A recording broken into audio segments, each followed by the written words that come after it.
Gracias por seguirnos en nuestro canal. Te invitamos a suscribirte, a tocar la campanita, darle like y hacer tu comentario. El Señor esté con vosotros. Del Santo Evangelio de nuestro Jesús, de nuestro Señor Jesucristo, según San Mateo.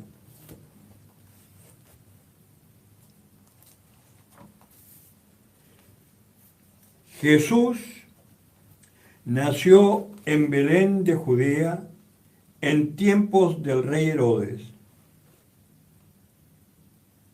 Unos reyes que venían de Oriente se presentaron en Jerusalén diciendo: ¿Dónde está el rey de los judíos que ha nacido?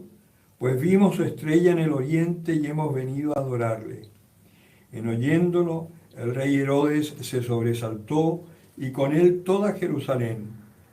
Convocó a todos los sumos sacerdotes y escribas del pueblo y por ello se estuvo informando del lugar donde había de nacer el Cristo. Entonces ellos le dijeron: en Belén de Judea, porque así está escrito por medio del profeta: y tú, Belén, tierra de Judá, no eres la menor entre los principales clanes de Judá, porque de ti saldrá un caudillo que apacentará a mi pueblo Israel. Entonces Herodes llamó aparte a los magos y por sus datos precisó el tiempo de la aparición de la estrella. Después, enviándolos a Belén, les dijo: id e indagad cuidadosamente sobre ese niño, y cuando le encontréis, comunicádmelo, para ir también yo a adorarle. Ellos, después de oír al rey, se pusieron en camino, y he aquí que la estrella que habían visto en el oriente iba delante de ellos, hasta que llegó y se detuvo encima del lugar donde estaba el niño. Al ver la estrella se llenaron de inmensa alegría. Entraron en la casa, vieron al niño con María, su madre, y postrándose le adoraron. Abrieron luego sus cofres y le ofrecieron dones de oro, incienso y mirra. Y avisados en sueños de que no volvieran donde Herodes, se retiraron a su país por otro camino. Palabra del Señor.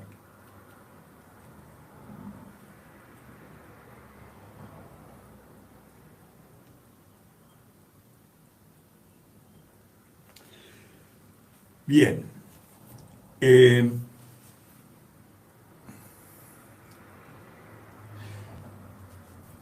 esta fiesta es una fiesta que es cierto que tiene unas connotaciones muy tiernas en relación a los niños, ¿no? Se suele hacer que los reyes también le traen regalos a los niños. En realidad, en cuanto a los presentes, si nosotros pensamos, la Navidad ha sido tergiversada por el comercio y se ha transformado en una fiesta prácticamente pagana.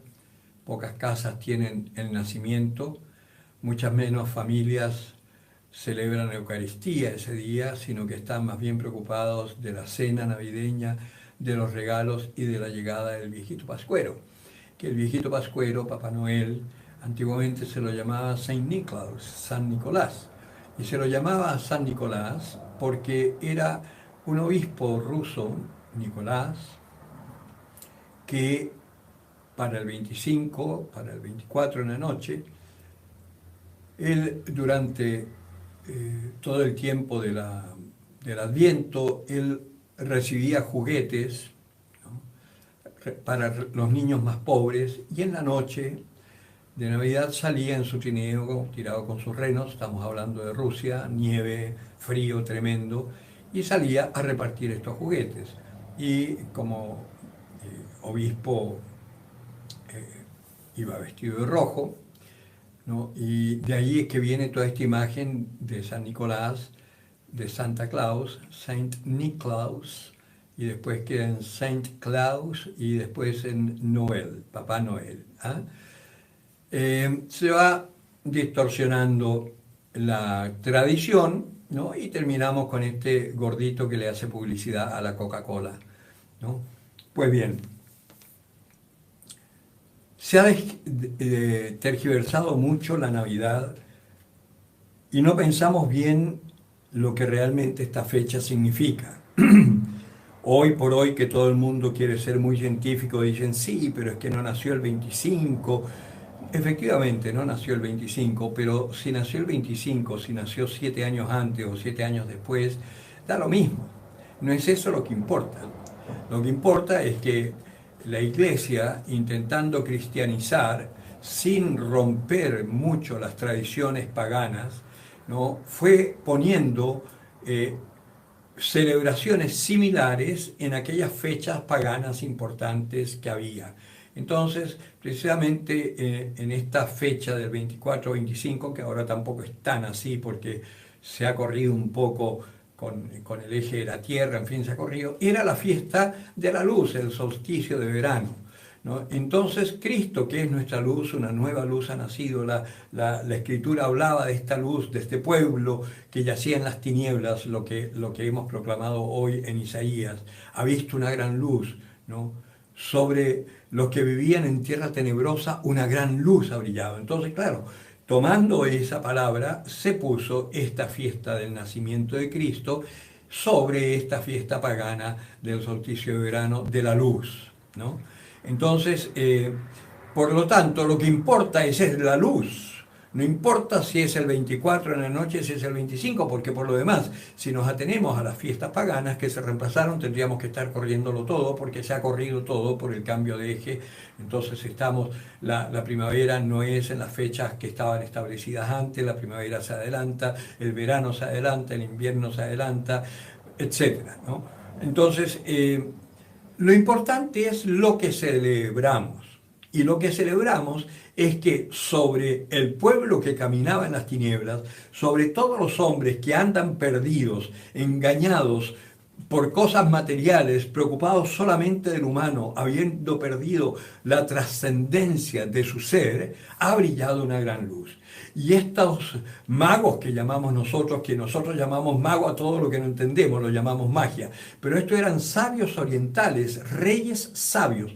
Nosotros sabemos, por Moisés, por ejemplo, que fue educado en la corte del faraón, de que él había aprendido astronomía, había aprendido astrología, había aprendido una serie de cosas que para nosotros son magos, y no es al estilo de Madame Amneris Vidente, o de Zulma la divina. No, no se trata de eso. No se trata de hacer horóscopos así, si te va a ir bien, si tu color es el color verde hoy y te conviene tener un encuentro que te cambiará la vida. Esas son estupideces de chantas parlanchines. Esta cosa era mucho más seria, son estudios que hablan de los astros, de la conjunción de las estrellas, de cómo se mueve el universo, y a raíz de eso los sabios del Oriente tienen unos conocimientos increíbles, hasta el punto que estos tres reyes sabios, que con esta conocimiento científico desconocido y extraño para nosotros, viendo esta conjunción de planetas, ellos supieron que había llegado el momento, según todas las escrituras y las tradiciones existentes desde siglos y milenios, incluso antes que Cristo, ¿no? Y no solo del pueblo judío, sino de otros pueblos semitas y orientales antiguos, decían que cuando se viniera esta conjunción iban a ser el rey de los judíos, que era el salvador del mundo, ¿no? Y por eso estos reyes sabios vienen a adorarlo. Y es muy importante, porque eso significa precisamente lo que dice San Pablo, que a San Pablo se le revela, él que era un judío tan ortodoxo en sus cosas y era tan celoso de la fe, que partió persiguiendo a esta secta que decían adorar a un hombre, que decían que era Dios hecho hombre, y eso para él era la herejía más feroz, porque ellos ni siquiera podían nombrar a Dios. Lo llamaban el Señor de los ejércitos, lo llamaban el Señor Adonai, o lo llamaban Yahvé Sebaot, ¿no? o Yahvé Sebaot, ¿eh? O Jehová Sebaot, ¿no? Según como lo pronunciaran. De ahí viene también que algunos evangélicos hablan de Jehová, ¿no? Nosotros los católicos hablamos de Yahvé, y acá en Chile ni siquiera de Yahvé, se habla de Dios, del Señor, etcétera, ¿no? Pero es ese. Entonces, San Pablo, celosísimo de su fe, él era un discípulo de uno de los más grandes rabinos de su época, Gamaliel. Entonces va en persecución y yendo en persecución de estos heréticos, se encuentra con una luz que lo enceguece y una voz que le dice: Saulo, Saulo, ¿por qué me persigues? ¿Quién eres, Señor? Yo soy Jesús, a quien tú persigues. Y esto para él fue una revelación total. Bueno, ¿qué es lo que dice acá? Por la fuerza del Espíritu Santo se me ha dado a conocer el misterio de la salvación. ¿Y ese misterio cuál era? Que no solo los judíos se iban a salvar por ser el pueblo de Dios, sino que esta salvación por los judíos venía a todos los hombres. A mí me impresionaba hace algunos años en una reunión de rabinos en una casa que tiene la iglesia, que es la Domus Galilee, que se construyó para tener encuentros con las tres religiones monoteístas que existen, los musulmanes, los judíos y los católicos, para que fuéramos como entrando en una comunión de espíritu. Acá no se trata de hacer sincretismos religiosos, sino que se trata de que empecemos a entendernos y a conocernos, porque los judíos son el pueblo de Dios, es importante. Los musulmanes, los ismaelitas, son hijos de Abraham también, y también tienen su rol en la historia. Hoy, mantener en jaque a su pueblo, a sus hermanos, pero con el tiempo también va a haber una conversión profunda una vez que se aclaren todos los intríngulis y las mentiras de Mahoma, de Ali y todos ellos, ¿no? Que tergiversaron todo Ali, el yerno de Mahoma, cuando escribió el Corán. Mahoma era analfabeto, sí que dictó, pero Ali fue cambiando algunas cositas, ¿no? Mahoma seguía bastante bien la tradición judía, ¿no? Pero Ali, que tenía intereses propios, el yerno de Mahoma, cambió algunas cosas. Entonces en el Corán queda más bien como registrado una cosa de la intifada, que es esta guerra santa que mantienen los musulmanes, ¿no? Porque según ellos todos tienen que ser musulmanes, y no se dan cuenta que no se trata de ser musulmán, de ser judío, de ser cristiano, todos somos de Dios. Y eso es lo importante. San Pablo lo que habla y lo que dice precisamente en esta lectura que hemos proclamado, dice eso: a mí se me ha revelado un gran misterio, ¿no? Por el Espíritu Santo, que también los gentiles son coherederos, miembros del mismo cuerpo y partícipes de la promesa de Jesucristo por el Evangelio. ¿Y cuál es la promesa? La vida eterna. Se nos ha restaurado nuestra naturaleza y tenemos la posibilidad de pasar por encima del pecado, de dejarnos convertir por la gracia del Espíritu Santo para recuperar nuestra naturaleza primitiva, que era la naturaleza de la inmortalidad, para que podamos tener la certeza que al partir de esta tierra nosotros seguimos vivos. Ahora que estamos recordando a nuestros hermanos difuntos y que en esta pandemia hay tanta gente que ha fallecido, pues nuestra fe nos mantiene en una esperanza, porque sabemos que ellos no están aquí con nosotros ahora, pero están vivos. El Papa ha proclamado este año el año de San José. Y como año de San José también nos ha hecho un regalo que es una indulgencia plenaria. Esta indulgencia plenaria, las indulgencias, ustedes saben, son oraciones especiales que se hacen por la salvación de las almas, ¿no? Puede ser una indulgencia que tú pidas para ti mismo, cosa que en el momento de tu muerte también haya una defensa especial por esta indulgencia, ¿no? Que aminorará tu culpa si es que la tienes, ¿no? Y podrás entrar al reino de los cielos, podrás salvarte. Pero por sobre todo se hace por nuestros hermanos difuntos, especialmente aquellos que nosotros no sabemos cómo han muerto. Y en esta época de pandemia, por ejemplo, que ha muerto tanta gente y que muchos han muerto incluso sin sacramentos, sin hacer ni siquiera un responso, que han sido cremados, que no sabemos si tenían o no tenían fe, no sabemos si engañados por el demonio en el momento despotricaron contra Dios, ¿por qué me toca a mí?, etcétera, etcétera, ¿no? Bueno, pues nosotros podemos ganar estas indulgencias plenarias para nuestros hermanos difuntos, porque la salvación es para todos, como cuerpo, como miembros del cuerpo místico de Cristo. Pero hay algunos que al no tener conciencia probablemente ni siquiera sepan que hay una salvación para ellos y que estén atormentados por el demonio diciéndole: tú te condenas, tú no puedes más, tú no vas a salvarte jamás, a ti Dios no te perdonará, etcétera. Y nosotros entonces podemos ganar indulgencias. Aprovechemos este año porque podemos ganar muchas indulgencias. Y además el Papa lo ha puesto sencillito. Antes había que ir a un santuario especial donde se podía ganar la indulgencia, que tenía que ser, por ejemplo, alguna iglesia de algún convento o específicamente en las catedrales o en alguna basílica, etcétera. Cosa que era muy complicado porque si tú estás viviendo en Lo Barnechea y no hay ningún convento por allá, ¿no? Y no hay ninguna iglesia que sea basílica, ni hay ninguna que haya sido denominada para poder otorgar indulgencia, ahí tenías que viajar hasta el centro para ir a la catedral, por ejemplo, ¿no? Entonces te quedaba todo muy complicado. El Papa lo ha simplificado. Dice: una obra de caridad. Una obra de caridad. Una buena obra de caridad, ¿no? Ayudar a un pobre, ir a visitar a un enfermo que no tiene visitas, ir a la cárcel, etcétera, ¿no? Una oración por el Santo Padre.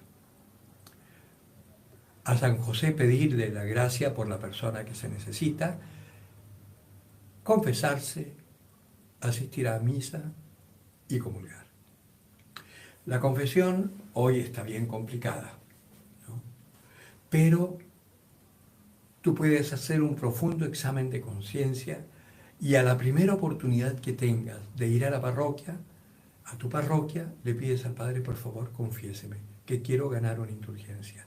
Y mientras te mantengas en gracia, habiéndote confesado, puedes ganar una indulgencia diaria. Haces una obra de caridad, vas a misa, comulgas. Mientras te mantengas en gracia, no necesitas confesarte cada vez. Rezas por el Santo Padre, le pides a San José por la persona que tú quieres y la indulgencia queda registrada para la salvación de esa persona. ¿Se imaginan qué maravilla todo lo que podemos hacer aún en medio de la pandemia? Por eso, esto es de Dios. ¿Y por qué digo que es de Dios? Porque nos ha obligado en la precariedad, en el miedo, nos ha obligado a mirarle a Él. Aprovechando estos fines de semana que nos tocan acá en Chile por lo menos, me imagino que en Colombia también pasará y en otros países de Europa y América, ¿no? Estos fines de semana que tenemos que estar confinados en cuarentena total, aprovechemos de rezar en familia, aprovechemos de rezar el rosario, aprovechemos de estar con los hijos, de hablar, de tratar de comunicarnos. Nos vamos a dar cuenta lo difícil que es y nos vamos a dar cuenta lo distinto que piensan nuestros hijos. Entonces tenemos el deber moral de transmitirles la fe, de explicarles, ¿no? De invitarlos a que abran su corazón a Dios. Están tan alejados nuestros hijos, están tan bombardeados por el mundo, que es el momento que el Señor nos está dando para poder hablar con ellos, porque van a venir tiempos muy difíciles. Esto de las Escrituras, cuando dicen: pondré en la casa a uno contra otro y a otro contra uno, padres contra hijos, hermanos contra hermanos, y serán entregados los padres por los hijos a las autoridades por la fe, eso va a venir. Por lo tanto, no perdamos el tiempo, ¿no?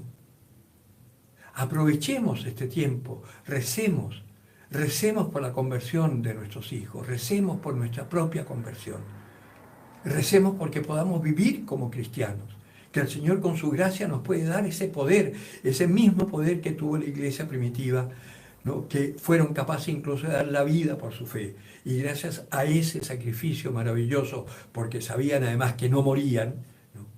Fue que el mundo se convirtió al cristianismo.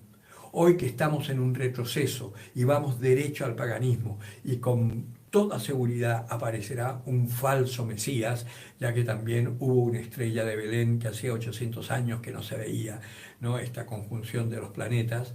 Yo tiemblo con eso. Yo digo, uy, si es que nació el anticristo ahora, ¿no? En el 30 ya vamos a estar conociendo sus intríngulis, ¿no? Vamos a saber de un niño prodigio. Y si había nacido antes, ya está por manifestarse. Así que, ojo, que lo que se viene es muy duro y más vale que el Señor, como dice el refrán popular, nos pille confesados. Bien, el que tenga oídos para oír, que oiga.